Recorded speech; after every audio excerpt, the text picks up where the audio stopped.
please stop using non-attachment as a way to somehow preserve yourself from like not feeling or not caring, because non-attachment has nothing to do with not being emotionally invested. They're not the same thing. I realize most people, the beginner mind, when they're trying to implement certain new philosophies, it can be very binary, right? It's like there's that lack of nuance. I talk about that a lot. There's the lack of the gray. And so it's like, well, if I don't attach, then all of a sudden I don't feel or something. And that's not it at all. Non-attachment means that you're not owned by anything, right? It doesn't mean that you don't feel or experience anything. It means that you're not possessed by those things, right?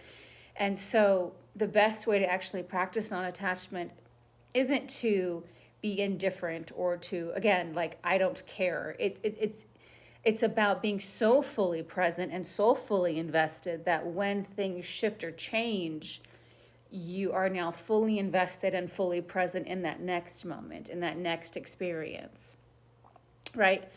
That's essentially how non-attachment works.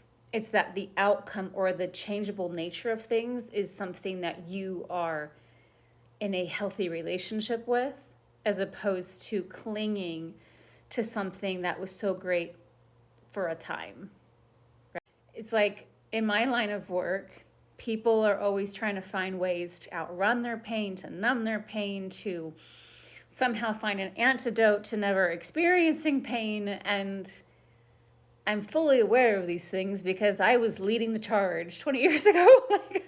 I get it. Like, I was that person. I was looking for ways to live in a space where I was never going to be affected by life. But the problem is, when we omit joy and love and passion and excitement, when we omit,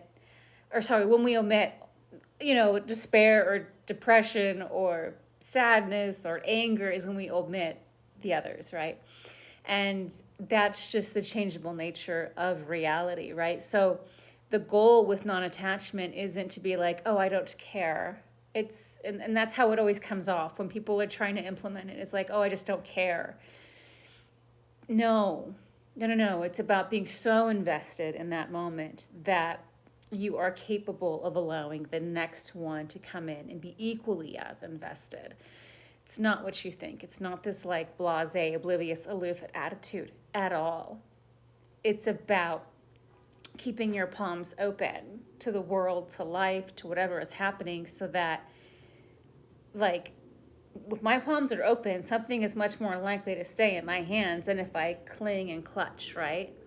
So we keep our palms open and we allow what's meant to come in at any given moment. And then when that changes, when it falls out, we can allow the next thing to come in as well and be fully invested.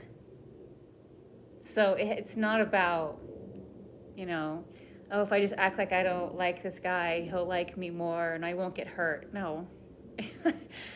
No, that's a game you play with yourself and you won't win, by the way. It's about being fully present, fully invested to the max, so that way when it's over, you can look back and go, I didn't miss out.